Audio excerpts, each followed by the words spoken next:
दिख रही है नरमी। एमसीएक्स पर सोने का भाव 1,33,700 के पास, 800 रुपए से ज्यादा की गिरावट। कॉमेक्स पर सोने का भाव $4,345 के करीब। चांदी में भी आज गिरावट। एमसीएक्स पर चांदी 2,03,000 के करीब 450 रुपए की गिरावट। वहीं कॉमेक्स पर चांदी $65 के करीब। कच्चे तेल पर भी दिख रहा है दबाव। ब्रेंट क्रूड का भाव $60 के करीब, WTI $56 के पास। दोनों में हल्की गिरावट के साथ हो रहा है कारोबार।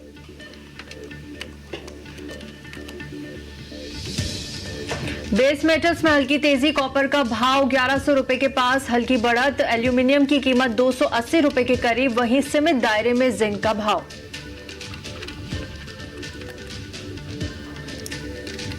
सीमित दायरे में जीरे में हो रहा है कारोबार। हल्दी में आधे % से ज्यादा की तेजी। वहीं धनिया भी सीमित दायरे में कर रहा है कारोबार।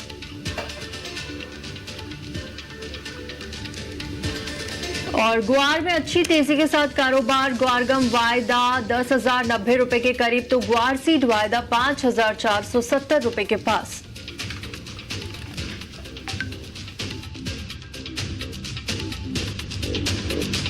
बाजार की चाल देखें तो सोने में मुनाफा वसूली दिख रही है। 1,33,800 के आसपास सोना है और चांदी भी कमजोर है। चांदी देखिए रिकॉर्ड से करीब 5,000 रुपए तक नीचे आई थी, लेकिन अब यहां पर लोअर लेवल से हल्की रिकवरी चांदी में दिख रही है। चांदी वापस से 2,03,800 के करीब पहुंच चुकी है। हरे निशान में चांदी आ चुकी है, तो चांदी में रिकवरी है। सोना आज मुनाफा वसूली दिखा रहा है। लेकिन आपको क्या करना है, आज हमारे 3 एक्सपर्ट्स हैं जो आपको गाइड करने वाले हैं। अजय केडिया है केडिया एडवाइजरी से, पैराडाइम कमोडिटी से वीरेन वकील साहब है, और साथ ही तरुण सत्संगी है आन मनी से। आप तीनों मेहमानों का बहुत बहुत शुक्रिया। शुरुआत चांदी से करते हैं। चांदी रिकवरी दिखा रही है। वीरेन सर, क्या करना चाहिए यहां पर? इस रिकवरी में पार्टिसिपेट करें और तेजी बढ़ेगी क्या यहां से? यहाँ से तेजी अभी भी बरकरार है, बट मुझे कहीं ना कहीं रेगुलेटरी इंटरवेंशन का डर है। जो रिसेंटली जो वॉलेटिलिटी बढ़ी है, तो ये देखते हुए, और खास करके न्यूयॉर्क और चाइना के बीच डिसलोकेशन दिख रहा है मुझे, क्योंकि फॉरवर्ड कर्व चाइना में फ्लैट है, न्यूयॉर्क में लार्ज कैरी में है। तो कहीं ना कहीं कुछ इंटरवेंशन आएगा रेगुलेटरी साइड से, ऐसा मेरा हंच है। तरुण जी, मैं आपके पास आना चाहूंगी। जिस तरह से चांदी में एक अच्छी रैली हमने देखी और फिर से थोड़ा सा दबाव यहाँ पर नजर आ रहा है, ईयर एंड तक क्या हम एक्सपेक्ट कर सकते हैं कि चांदी $70 के आसपास पहुंच पाएगी? हाय, गुड मॉर्निंग टू एवरीवन। जैसा कि हमने लास्ट वीक भी कहा था, $56 के नीचे जब तक सिल्वर नहीं जाएगा, 2 लाख क्रॉस करेगा, 2.25 तक प्राइस देखने को मिल सकते हैं। अभी भी सेम व्यू रहेगा। जब तक $58.50 के नीचे सिल्वर के प्राइस डेली बेसिस पे क्लोज नहीं देंगे, 1,84,000 के नीचे इंडियन मार्केट में क्लोज नहीं देंगे, जो लॉन्ग टर्म बुलिश स्टोरी है दैट विल रिमेन इंटैक्ट। और $70 तो शॉर्ट टर्म में देखने को मिल सकता है, $70 to $75। And simultaneously going forward long अगर व्यू लेता हूं तो $100 भी मेरे को टेस्ट करते हुए नजर आता है। हाँ, अभी शॉर्ट टर्म की अगर हम बात करते हैं तो 1,96,000 इंडियन मार्केट में लेवल है एंड 63.5 कॉमेक्स स्पॉट का लेवल है। अगर कोई भी करेक्शन आता है तो आई थिंक वहां पर हॉल्ट होना चाहिए। मेजर करेक्शन नहीं आएगा इवन फॉर मल्टीपल डेज जब तक कि ये लेवल नहीं कटते हैं। तो या तो शॉर्ट टर्म जो ट्रेडर है उनको वेट करना चाहिए 1,96,000 नियर बाई ट्रेजेक्टरी का, वहां पर से अगर प्राइस सपोर्ट खाते हैं तो फिर से बाय कर सकते हैं। न्यू हाई बनेगा, वो ब्रेक होगा, देन ओनली वो हो सकता है प्राइस 1,90,000 तक आए। वो 10 to 15 डेज या 1 मंथ के टाइम फ्रेम के हिसाब से अच्छे बाइंग के लेवल होंगे। 1,84,000 का स्टॉप लॉस रहेगा। 2.25 मेरा नियर टर्म टारगेट रहेगा इंडियन मार्केट में, एंड लॉन्ग जो मेरा टारगेट रहेगा 2.50 तक रहेगा, 2,50,000। चांदी में 2,25,000 नियर टर्म टारगेट है तरुण जी का, 2,50,000 लॉन्ग टर्म टारगेट है आपका। तो आप बुलिश काफी है चांदी में यहां से। अजय जी, आप बताइए, आपकी राय क्या है चांदी को लेकर?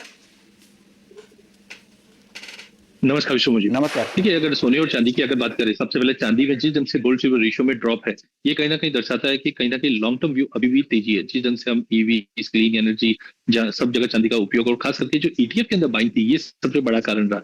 लेकिन मुझे लगता है कि देखिए, इस साल हमने 135% का गेन ऑलरेडी बहुत बड़ा देख चुके हैं। एक करेक्टिव डिप जरूर है, बट हाँ, लॉन्ग टर्म अभी भी इंटैक्ट है, जहाँ पे 2,25,000 तक के लेवल दिख जाए, बट करंट लेवल से उतना अल्फा बनता हुआ दिख रहा नहीं है। तो मुझे लगता है कल के जो इन्फ्लेशन के नंबर थे वो इनलाइन थे, जिसके बाद हमने देखा प्राइजेस में एक छोटा सा एक प्रॉफिट बुकिंग रिएक्शन भी था। अगला 15 दिन हॉलीडे मूड जैसा रहेगा, तो आई थिंक एक मार्केट करेक्टिव डिप ले सकता है। हालांकि $60 के नीचे ज्यादा क्लैरिटी आती हुई दिखाई देगी। तो मेरा मानना है कि थोड़ा सा कॉशियस है, यहाँ से एक प्रॉफिट बुकिंग देखने मिल सकती है। ठीक है, यहाँ पर चांदी पर आपको कॉशियस रहना चाहिए, थोड़ी सी यहाँ पर प्रॉफिट बुकिंग दिख सकती है।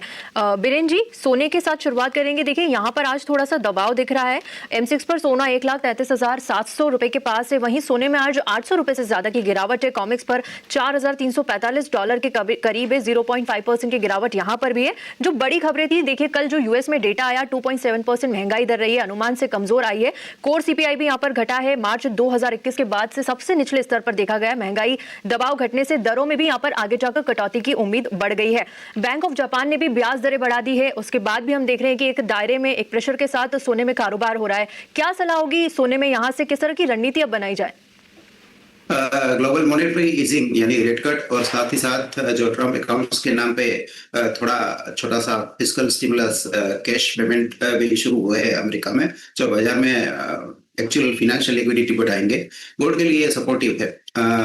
जनवरी का रेट कट और फिस्कल ईजिंग, साथ ही साथ यूएस ने क्वांटिटी टाइटनिंग भी खत्म करी है, तो प्रोबेबली फर्स्ट क्वार्टर में मे बी हम गोल्ड को 4650 देखेंगे। फिलहाल जो दायरा है वो 42-44 का है। 44 के ऊपर ब्रेकआउट आने के बाद शार्प अपस्विंग हो सकता है।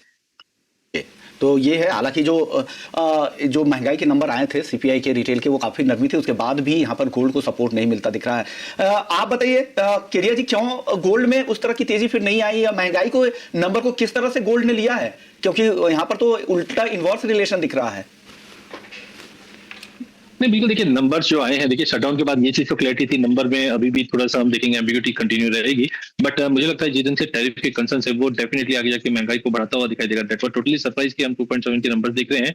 बट मुझे लगता है इसी की वजह से मार्केट डिस्काउंट है। इनफैक्ट कल शाम को जब ये डेटा आ रहा था, उस टाइम पे हमने देखा भी कि प्राइस में पहले तो एक अच्छा खासा फॉल बैक आया, फिर तेजी जरूर आई, बट सस्टेन नहीं कर पाया। और जब तक ये पिछला हाई जो गोल्ड का इंटरनेशनल में रहा है करीबन 4388 का, तब तक मुझे नहीं लगता, जब तक उसके ऊपर की क्लोजिंग नहीं आती है, तब तक मुझे लगता है प्राइजेस एक दायरे में ही रहने चाहिए।